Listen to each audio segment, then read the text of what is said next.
The sound of a hammer striking wood echoed across the Montana prairie as Holden MacCallister drove another nail into the roof of her small homestead. The year was 1887, and the harsh winter had damaged much of what she and her late husband had built together. 6 months a widow, with nothing but determination and her 4-year-old daughter Lily to keep her going, Holden wiped sweat from her brow and gazed across the vast expanse of land she now defended alone. 20 miles away, Garrett Blackwood sat in a dimly lit saloon, a glass of whiskey untouched before him as he listened to the man across the table. Randall Thorne was wealthy, influential, and utterly ruthless, a cattle baron who wanted to expand his empire across the territory. "The woman refuses to sell," Thorne said, sliding an envelope across the table. "Her husband died last winter, now it's just her and some child. The land has the only reliable water source for miles." Garrett eyed the envelope. "I don't harm women or children." Thorne's thin lips curved into something resembling a smile. "I'm not asking you to harm anyone. Simply convince her that staying isn't in her best interest. Scare tactics, Blackwood, that's your specialty, isn't it?" Garrett had earned his reputation during the war and in the years that followed. He was known as a man who could solve problems permanently if necessary, but he had his limits. $500 now. $500 when the deed is signed over to me, Thorne added. $1,000 was more money than most men saw in years. Garrett took the envelope, tucking it inside his coat. "I'll see what I can do." "See that you do. The woman's name is Holden MacCallister. She's sitting on prime grazing land, and I want it before the month is out." 3 days later, Garrett rode his dappled gray stallion over a ridge and caught his first glimpse of the MacCallister homestead. It wasn't much, a small cabin with a barn and corral beside it. Smoke curled from the chimney, and in the yard, a woman was hanging laundry while a small child played nearby. He watched them through his field glasses. The woman was tall and straight-backed, with honey-colored hair tied at the nape of her neck. Even from this distance, he could see the strength in her movements. The child was a little girl with the same colored hair, darting around her mother like a butterfly. Garrett frowned. This wasn't going to be as simple as Thorne had suggested. He'd have to get closer, learn their routines, find their vulnerabilities. He decided to make camp in a small grove of trees about a mile from the homestead. As dusk fell, he sat by his small fire, turning his hat in his hands. The woman had worked from sunup to sundown mending fences, tending a small vegetable garden, caring for a few animals. She wasn't some helpless widow. She was fighting for her place in this harsh land. For the next 3 days, Garrett observed the homestead. He noted when the woman was most vulnerable, when she ventured to the creek for water, when she practiced with the rifle he'd seen her clean. He learned that on Thursdays, a neighbor from about 5 miles east would visit, bringing supplies. The little girl rarely left her mother's side except to play in the yard, always within shouting distance. On the 4th day, Garrett decided it was time. He would approach as a traveler, gain her trust, find her weakness, and then convince her to leave. No violence necessary. He rode down from the ridge in the late afternoon, approaching the homestead openly. The woman spotted him when he was still 100 yards away. By the time he reached the yard, she was standing on the porch, rifle in hand. "That's far enough, stranger," she called out, her voice steady. Garrett reined in his horse and raised his hands slightly to show he meant no harm. "Madam, I'm just a traveler passing through. Wondered if I might water my horse at your creek." Her green eyes narrowed with suspicion. "Creek's down that way. Help yourself, then move on." "Much obliged." He tipped his hat and turned his horse toward the creek, feeling her eyes on his back the entire way. He was kneeling by the water when he heard small footsteps behind him. Turning, he found the little girl watching him with curious blue eyes. "Hello there," he said softly. "Mama says you're a stranger," she replied solemnly. "That's right, my name's Garrett." He offered her a small smile. "I'm Lily, I'm 4. She held up 4 fingers proudly. "That's mighty grown up." "Lily," the woman's voice rang out sharply. She was striding toward them, rifle still in hand. "Get back to the house right now." "But Mama, now, Lily." The child pouted but obeyed, scampering back toward the cabin. The woman kept her distance, rifle ready. Your horse is watered. Time for you to move on. Garrett stood slowly. I meant no harm talking to your daughter, madam. It's Mrs. MacCallister, and I didn't ask what you meant. I said it's time for you to leave. Garrett nodded, studying her face. Up close, he could see the exhaustion in her eyes, the determination in the set of her jaw. She was younger than he'd first thought, probably in her mid-20s. Mrs. MacCallister, I've been riding hard for days. I'd be willing to work for a meal and a spot in your barn for the night. She hesitated, and he could see her weighing the risk against what must be a desperate need for help around the place. I'm handy with tools, he added. Noticed your barn door is hanging wrong. After a long moment, she lowered the rifle slightly. You can fix the door, then we'll see about supper, but you sleep in the barn and you're gone at first light. Fair enough. He tipped his hat again and led his horse toward the barn. The barn door took less than an hour to repair. When he finished, Holden stood in the doorway, watching him with cautious eyes. You've done this before, she observed. Yes, madam, worked on a few ranches in my time. She nodded toward the house. Supper's ready. But leave your gun belt on the porch. Garrett hesitated only briefly before agreeing. He hung his gun belt on a porch post and followed her inside. The cabin was small but meticulously clean. Lily sat at her rough-hewn table, swinging her legs and watching him with undisguised curiosity. Mama says you fixed our door, she said as he sat down. I did. It just needed some adjusting. Holden served a simple meal of beans, cornbread, and what smelled like rabbit stew. They ate mostly in silence, with only Lily's occasional chatter breaking the tension. Where you headed? Holden finally asked. Garrett had his story ready. North, got some prospects near Helena. You're a long way from Helena. Taking my time, doing odd jobs along the way. She studied him over her coffee cup. What kind of odd jobs? Whatever needs doing, madam. After supper, Holden sent Lily to get ready for bed while she cleared the table. Garrett offered to help, but she shook her head. There's fresh hay in the barn, she said. First light, Mr. Blackwood, Garrett Blackwood. Mr. Blackwood, first light, he nodded and stood. Thank you for the meal, Mrs. MacCallister. As he reached the door, Lily came running back into the room in her nightgown. Mama, can Mr. Garrett tell me a story? Lily, Mr. Blackwood is tired and please, Mama, just one story. Holden looked torn and Garrett found himself saying, I don't mind if it's all right with your mother. After a moment's hesitation, Holden nodded. One short story, then straight to bed. Garrett settled back in his chair and Lily climbed onto his lap without invitation. The trust in her small face made something in his chest tighten uncomfortably. Once upon a time, he began, there was a brave little girl who lived in a forest. The story was simple, about a girl who helped a lost wolf find his way home. Lily listened with rapt attention, and when he finished, she smiled up at him. That was a good story. Can you tell me another one tomorrow? Before he could answer, Holden stepped forward. Time for bed, Lily. Say good night. Good night, Mr. Garrett.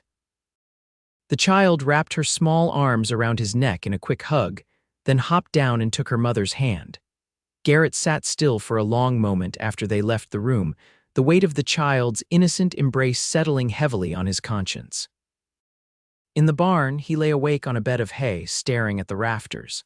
The job had just become considerably more complicated. Holden MacCallister wasn't some helpless widow he could easily intimidate. And the child, Lily? He hadn't counted on the child taking to him so quickly. Morning came with the sound of a rooster crowing. Garrett rose, dusted hay from his clothes, and stepped outside to find Holden already at work, splitting firewood with practiced swings of an axe.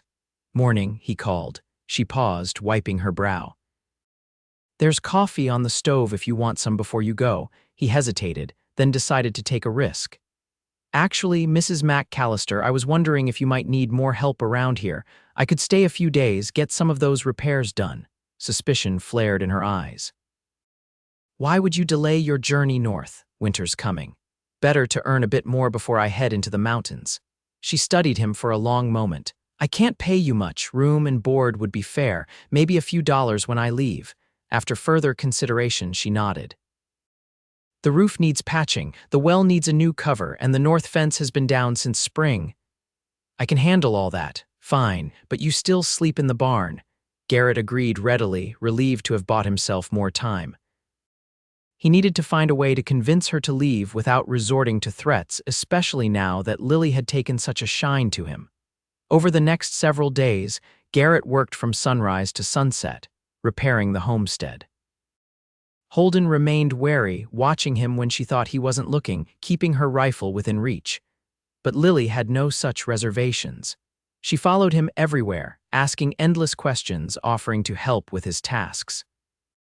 At night, after supper, Lily would beg for a story, and Holden would reluctantly allow it before taking her daughter to bed. Each night, the stories grew longer, and Holden would sometimes sit and listen as well, her face softening in the lamplight. A week passed, and Garrett found himself no closer to completing his task. Instead, he was becoming increasingly entangled in the lives of Holden and Lily MacCallister. He learned that Holden's husband, Thomas, had died of pneumonia after falling through ice while hunting. He learned that they had come west 3 years ago, seeking a fresh start after losing their farm in Kansas to drought. Thomas always dreamed of having a cattle ranch, Holden told him one evening as they sat on the porch after Lily had gone to bed. This land wasn't much, but it had water. He said that was all we needed to start. He was right about that, Garrett said. Water's gold out here, she nodded, looking out across the darkened prairie. Mr. Thorne has offered to buy us out 3 times now. Garrett kept his face carefully neutral. Randall Thorne, the cattle baron. The very same, offered $500 last time, said it was more than generous. She smiled grimly. I told him this land wasn't for sale at any price.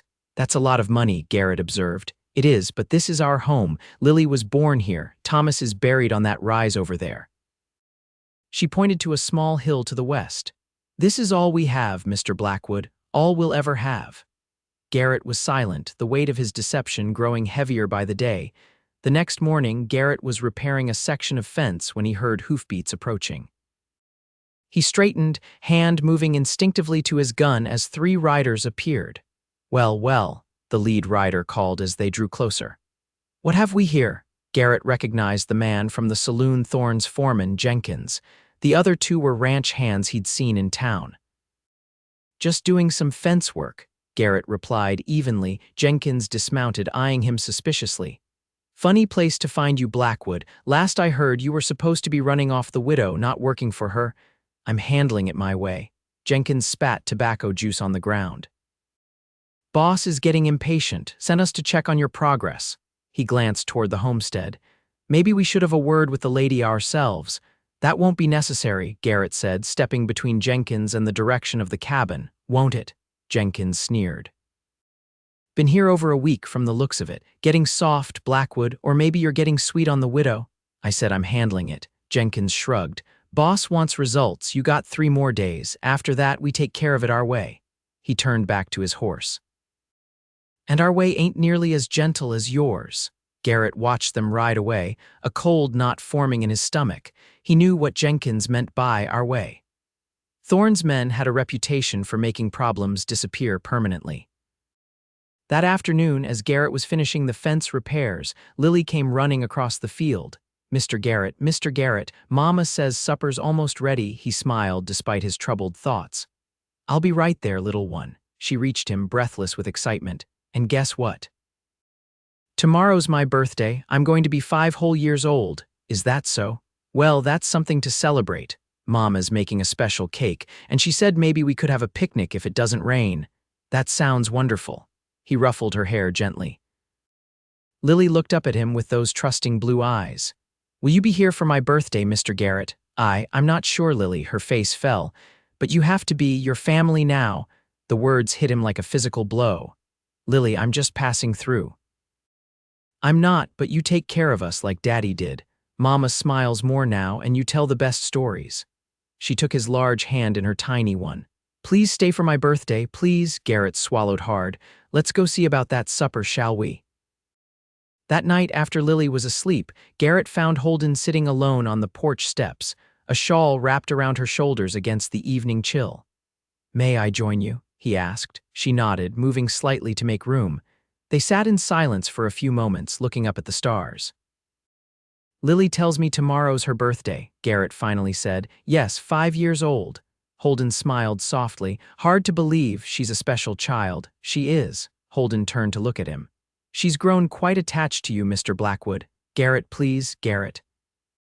She spoke his name carefully, as if testing it. Lily asked me today if you could be her new daddy. He felt his chest tighten. Mrs. MacCallister, Holden, I should tell you something. But before he could continue, she held up a hand. I know who sent you, Garrett. He stared at her, speechless. I recognized your name the first night, Garrett Blackwood, Thorne's hired gun. Her voice was calm, but her eyes were hard. I was wondering how long it would take you to make your move. How did you know? People talk, even out here. She pulled her shawl tighter. I've been waiting for Thorne to send someone. I just didn't expect this. I was sent to scare you off, he admitted, not to harm you, and yet here you are, fixing my fences and telling my daughter bedtime stories. There was no warmth in her smile. What happened? Couldn't bring yourself to threaten a widow and her child? Garrett looked away, shame burning in his throat. At first I thought I'd gain your trust, find a weakness, make you want to leave without threats. And now, he met her gaze directly. Now I know I can't do it.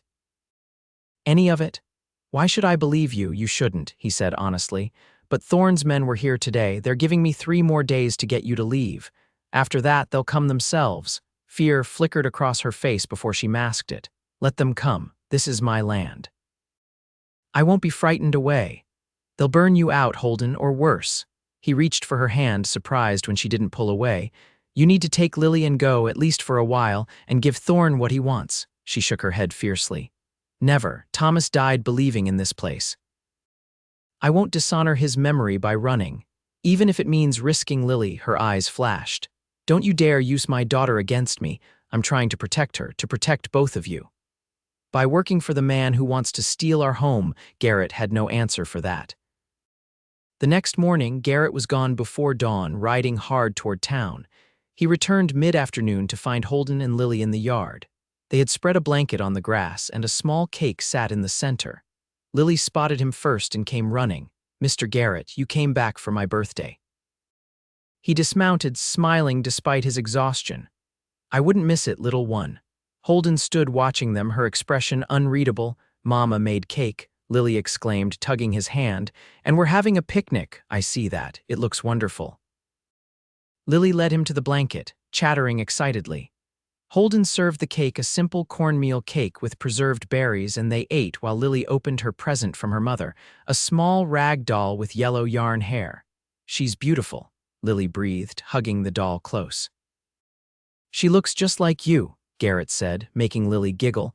After a moment's hesitation, he reached into his saddlebag and pulled out a small package wrapped in brown paper. I have something for you too, Lily. Her eyes widened as she took the package and carefully unwrapped it.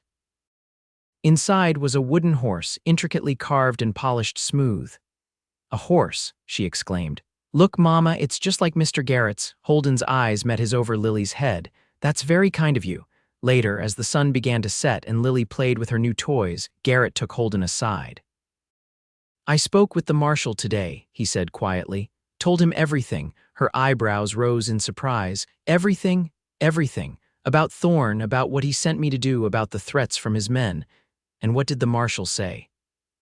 He said he'd keep an eye out, but he can't station a deputy here. Thorne has too much influence. Garrett hesitated. But I have a friend with a ranch near Helena. He owes me a favor. He's willing to take you and Lily in until this blows over. I told you I'm not leaving. Just listen. I've also written to the governor. There's a newspaper editor in Helena who owes me a favor too. If Thorne makes a move against you, it'll be front-page news across the territory. Holden stared at him. Why are you doing this? I think you know why. She looked away. You've known us barely 2 weeks. Sometimes that's all it takes. He reached for her hand again. Come to Helena, just until winter passes. By spring, I'll have enough evidence against Thorne to bring him down. The land will still be yours. And where will you be by spring? She asked softly. Wherever you want me to be. That night, after Lily was asleep, Garrett and Holden sat at the kitchen table, planning. The tension between them had shifted into something else, an unspoken understanding, a fragile trust. We'll leave in 2 days, Holden finally agreed. Take only what we need. Thomas would understand, Garrett nodded. We'll go north through the hills, avoid the main trails. And then what? I just wait in Helena while you take on Thorne alone? I won't be alone. The marshal may be cautious, but he's honest, and there are others who have been hurt by Thorne. They just need someone to stand with them. Holden reached across the table and took his hand. Why did you change sides, Garrett? Really? He was silent for a long moment. The first night I was here, when Lily sat on my lap and asked for a story, she looked at me with such trust. No one's ever looked at me that way. He met Holden's gaze, and then there was you, so fierce, so determined to protect what's yours. I couldn't be the man who took that away. She squeezed his hand. You're not the man Thorne thinks you are. I'm trying not to be. The following day, they began preparations for their journey. Holden packed clothes and keepsakes while Garrett prepared the wagon and secured the livestock in the neighbor's care. Lily followed them around, excited about the adventure but confused by the urgency. As dusk approached, Garrett saw dust on the horizon. Riders coming, he called to Holden. Get Lily inside. She didn't argue, hurrying the child into the cabin while Garrett took position on the porch, rifle in hand. Jenkins and 5 men rode into the yard, spreading out in a semicircle before the house. Evening, Blackwood, Jenkins called. Boss got tired of waiting.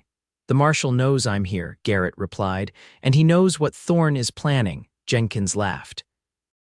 Marshal's halfway to Billings by now. Family emergency, I hear. Garrett's grip tightened on his rifle. Turn around, Jenkins. This doesn't have to get ugly. Already is ugly. Jenkins nodded to one of his men, who raised a torch. We're gonna burn this place to the ground. Lady can leave with the kid, or she can stay and burn, her choice. I don't think so. Garrett raised his rifle. This ends now. Jenkins drew his pistol, but Garrett was faster. His shot caught Jenkins in the shoulder, spinning him from his saddle. The other men reached for their weapons, but froze as another shot rang out from the cabin window, where Holden had taken position with her own rifle. Next one who moves gets it between the eyes, she called out. For a tense moment, no one moved. Then the sound of approaching horses broke the standoff. 4 riders appeared over the ridge the neighbor Holden had mentioned, along with his 2 grown sons and another man Garrett recognized as a rancher from the East Valley. Everything all right, Holden? The neighbor called. Just some unwelcome visitors, Frank, she replied. They were just leaving. Jenkins clutched his bleeding shoulder, face contorted with rage. This ain't over, Blackwood. Yes, it is, Garrett said. Tell Thorne if he wants a war, he'll have one. Against not just me, but every small rancher he's tried to push out, and the newspapers in Helena will hear all about it. With their advantage lost, Thorne's men helped Jenkins onto his horse and retreated, casting dark looks over their shoulders. When they were gone, Holden emerged from the cabin with Lily clinging to her skirts. Frank and the other ranchers dismounted, coming forward to shake Garrett's hand. Frank rounded up some of the neighbors, Holden explained. I sent word yesterday after you left for town. Garrett looked at her with newfound respect. You were planning this all along, she smiled. I told you I wouldn't run, Frank nodded grimly. Thorne's been pushing all of us for years. Time someone pushed back. That night, after the neighbors had gone home with promises to return if needed, Garrett and Holden sat on the porch steps. Lily had fallen asleep inside, exhausted by the day's excitement. We still need to leave, Garrett said softly. At least for a while. Thorne won't give up easily. Holden nodded. I know, but we'll come back and we won't be alone. No, you won't. He hesitated, then took her hand. Holden, I need to say something. She looked at him expectantly. I came here to drive you away. Instead, I found something I never knew I was looking for.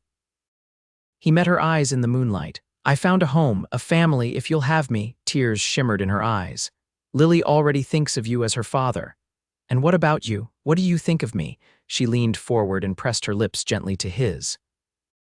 I think you're a man worth believing in, Garrett Blackwood. When they broke apart, he rested his forehead against hers. I don't deserve a second chance. Maybe not, she whispered, but you have won anyway. They spent the night preparing for their journey, planning not just their escape but their return. At dawn, they loaded the wagon with their essential belongings. As Garrett helped Lily into the wagon, she looked up at him with those innocent blue eyes. Mr. Garrett, when we come back, will you still be with us? He glanced at Holden, who nodded almost imperceptibly. Yes, Lily, he said, his heart full. I'll always be with you. The little girl beamed, throwing her arms around his neck. I knew it. I told Mama you'd be my new daddy. Over her head, his eyes met Holden's, and in that moment, a promise passed between them, a promise of protection, of loyalty, of love. As they drove away from the homestead, Garrett knew they would return. Thorne's days of intimidation were numbered. The small ranchers were banding together, and with evidence building against him, Thorne would eventually fall. But more importantly, Garrett had found what he never knew: he was searching for: redemption, purpose, and a family to call his own. 6 months later, as spring broke across the Montana prairie, a wagon crested the hill overlooking the MacCallister homestead. Holden sat beside Garrett, her hand in his, a simple gold band gleaming on her finger. In the back, Lily chattered excitedly to her rag doll about being home. The cabin stood waiting for them, just as they had left it. During their time in Helena, Garrett had testified against Thorne, bringing evidence of fraud, intimidation, and violence that had finally broken the cattle baron's hold on the territory. Now they were returning not as fugitives but as victors and as a family. "Ready?" Garrett asked, squeezing Holden's hand. She smiled, leaning against his shoulder. "Ready." As they drove down toward their home, Lily's voice rang out from behind them. "Hurry, Daddy." "I want to show my doll our house." Garrett felt his heart swell. The man who had come to destroy this family had instead become part of it. The hired gun had found his true target not in the barrel of a rifle, but in the heart of a brave woman and the innocent trust of a child who had called him Daddy before he could pull the trigger on their dreams.